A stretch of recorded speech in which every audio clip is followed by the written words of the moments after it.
जय हिंद। कैसे हैं? उम्मीद करते अच्छे होंगे और मन से पढ़ाई लिखाई कर रहे होंगे। आज इस टॉपिक में हम लोग सीखेंगे। इस क्लास में गौतम बुद्ध के बारे में हम लोग पढ़े थे और इसमें कुछ कुछ बातें जो रह गई थी आज इस क्लास में ख़त्म करेंगे। चलिए शुरू करते हैं। आज का हमारा टॉपिक है धर्म प्रचार का स्थल। ठीक है, महात्मा बुद्ध के बारे में पढ़ लिए थे, उनका धर्म के बारे में पढ़े थे। अब जो पढ़ेंगे धर्म प्रचार का स्थल, तो महात्मा बुद्ध के धर्म प्रचार का स्थल का नाम है काशी। काशी में जो है उनका अपना धर्म प्रचार प्रसार किए। काशी हो गया, मगध, अंग, मल, ये सब जो है क्या है, ब्रिजी है, बज्जी है और कौशल राज है। ये सभी जो है महात्मा बुद्ध के धर्म प्रचारक स्थल हैं। काशी यूपी में पड़ता है, मगध हो गया बिहार में, अंग बिहार के भागलपुर ज़िला में, वर्तमान भागलपुर बिहार के भागलपुर ज़िला में क्या था, अवस्थित था। ठीक है, और उसका मल हो गया यूपी में पड़ता है। चलिए आगे बढ़ते हैं।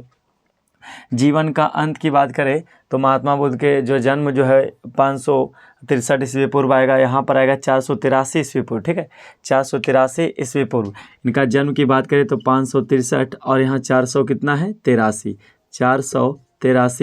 483 की बात करें वो घटाएंगे तो 0 आ जाएगा, और यहाँ से जब लेंगे तो 16 में से 8 गया तो 8 बचेगा, यहाँ कट जाएगा। कहने का मतलब इनका जो जन्म था, जन्म की बात करें तो इनका 563 ईस्वी पूर्व जो है इनका जन्म हुआ था और मृत्यु हुआ। इनका जो जीवन का अंत 483 ईस्वी पूर्व 80 वर्ष की अवस्था में, जोड़ घटाव कीजिएगा तो 80 वर्ष आएगा।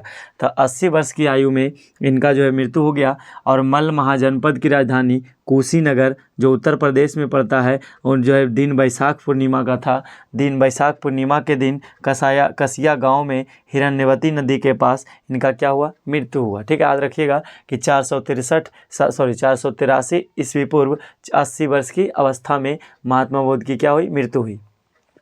चलिए आगे बढ़ते हैं। मृत्यु की घटना को कहा जाता है, यानी मृत्यु की घटना को जो महात्मा बुद्ध का जो है इस तरह का, यहाँ जो इनका जो मृत्यु हो गया, तब मृत्यु को क्या कहा गया है, मृत्यु की घटना को कहा जाता है, यानी बौद्ध परंपरा में क्या कहा गया है, महापरिनिर्वाण। ठीक है, महापरिनिर्वाण का मतलब होता है महात्मा बुद्ध के मृत्यु से संबंधित बातें को क्या कहेंगे, महापरिनिर्वाण। ठीक है, महापरिनिर्वाण, इसको याद रखिएगा। और गौतम बुद्ध के उपदेश की बात करें तो 4 आर्य सत्य बताए थे महात्मा बुद्ध, 4 आर्य सत्य बताए थे। पहला बात बताए कि संसार में दुख है। इनका कहना था कि जब भी संसार में हम जन्म लिए हैं, इस नरक लोक में जन्म लिए हैं, तो संसार में क्या है, दुख है।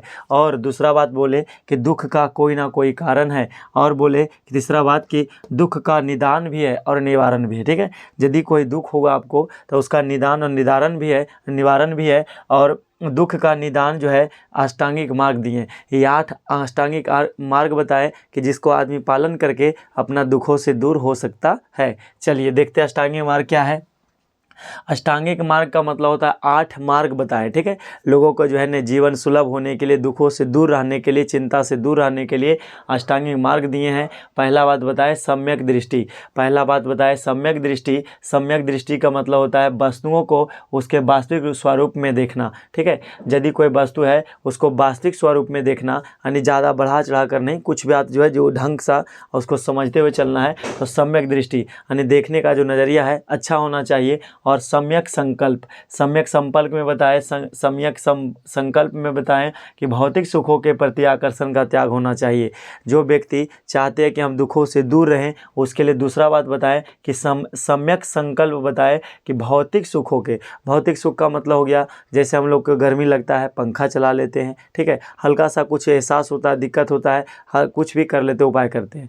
या तो गर्मी लगे या तो कुछ भी प्यास लगा, पानी पी लिए, और उसके बाद कुछ भी दिक्कत हुआ। भौतिक सुख का मतलब एक ऐसा काम जो हमें नहीं करना चाहिए, उतना ज़रूरी नहीं। जैसे ठंड लगता है कंबल ओढ़ लेते हैं, ये हमारा क्या भौतिक सुख है। उसके बाद जाने के लिए, आवागमन के लिए एक जगह से दूसरी जगह जाते हैं तो हवाई जहाज़ से चले जाते हैं, क्या है, भौतिक सुख है। अपना शारीरिक को सुरक्षा करें। तो ये कहता है सम्यक संकल्प अपने शरीर को कष्ट देना है और भौतिक सुखों के प्रति आकर्षण का त्याग होना चाहिए। और तीसरा बात बताए कि सम्यक वाक का मतलब होता है सदा सत्य बोलने वाला होना चाहिए। इंसान तभी दुख से दूर हो सकता है जो हमेशा क्या बोलेगा, सच बोलेगा।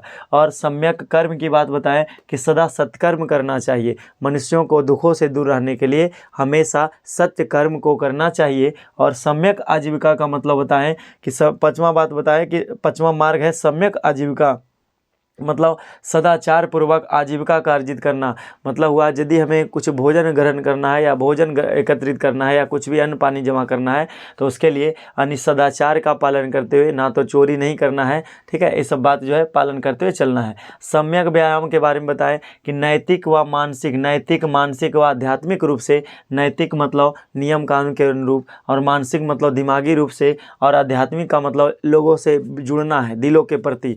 तो आध्यात्मिक रूप से उन्नति के लिए सतत प्रयास करना चाहिए, ठीक है। आदमी को हमेशा उन्नति सब जो है आध्यात्मिक रूप से जुड़ने के लिए, उन्नति के लिए क्या करना चाहिए, प्रयास करना चाहिए।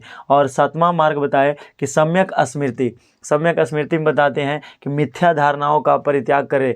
मिथ्या धारणा का मतलब गलत विचारों को त्यागिए और अच्छे अच्छे विचार को अपने मन में डालिए। वास्तविक जो है और वास्तविक धारणा को स्मरण कीजिए। वास्तविक धारणा का स्मरण करना मतलब अच्छी अच्छी बातों को सोचना है, गलत विचार मन में नहीं लाना है। और अगला बात बताए सम्यक समाधि बताएं कि जो मन की एकाग्रता को, मन को एकाग्रित कीजिए, मतलब मन को शांत रखिए, तभी आप जो है दुखों से दूर रह सकते हैं। ये था महात्मा बुद्ध के द्वारा दिया गया अष्टांगिक मार्ग। पूछेगा आपसे कि सम्यक दृष्टि का क्या अर्थ होता है, तो बताइएगा वस्तुओं को उसके वास्तविक स्वरूप में देखना ही क्या कहलाता है, सम्यक दृष्टि कहलाता है। सम्यक संकल्प क्या कहलाता है, तो भौतिक सुखों के प्रति आकर्षण का त्याग करना सम्यक संकल्प कहलाता है।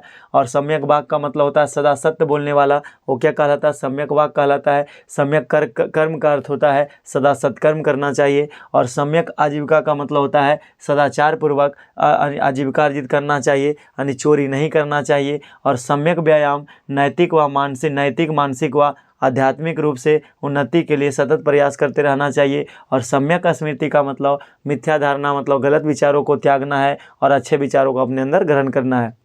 और सम्यक समाधि में बताएं कि मन की एकाग्रता को, मन को शांत कीजिए, मन को एकाग्रित कीजिए और उसके जो है अच्छा बात सोचना है, ठीक है। ये सब बात बताएं सम्यक अन्य अष्टांगिक मार्ग में बताया गया। ये सब यदि आप अगर जो मनुष्य इतना 8 अष्टांगिक मार्ग बताएं जो 8 नियम को पालन करेगा, 8 मार्ग पर चलेगा, ये जो अष्टांगिक मार्ग दिए हैं, इससे क्या होगा, मनुष्य को कभी दुख का सामना नहीं करना पड़ेगा। दुख तो आता जाता है लेकिन उसके लिए निवारण बताए हैं कि यही अष्टांगिक मार्ग है जिससे मनुष्य जो है अपनी दुखों से दूर हो सकता है, ठीक है। एक क्लास में इतना ही समझाएं, बाकी मिलेंगे फिर अगले वीडियो में। जय हिंद, बाय।